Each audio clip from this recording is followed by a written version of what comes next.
Find the value of 23.1 into 0.005668 divided by 0.7235. Okay. To solve this, there are two formulas. Numerator, I am going to use first formula. Okay. Let me consider this as a x, applying log on both the sides.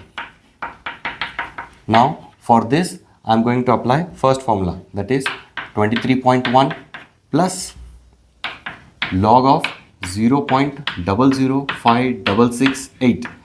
Denominator part, I am going to use second formula, minus log of 0.7235.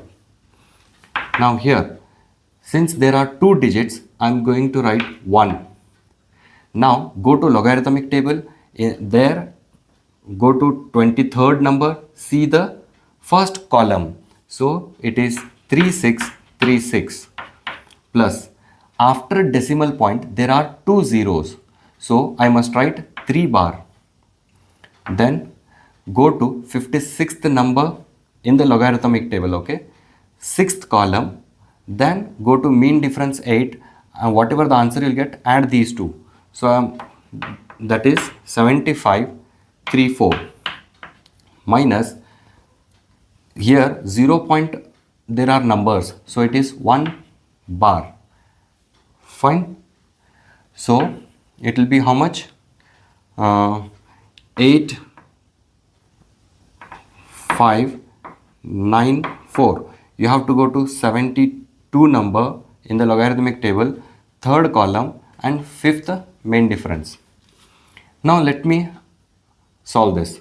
So I'll write here 0.3636, then plus 0.7534, then 0.8594. Add these two, then subtract, because there is a minus sign here.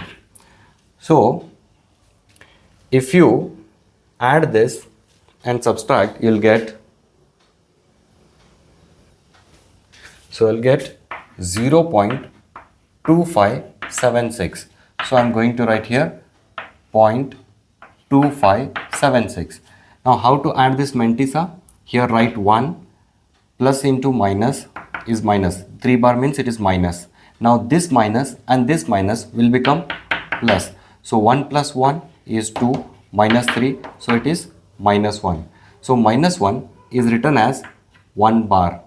So this was your log x. Now x is equal to anti-log of 1 bar 2576.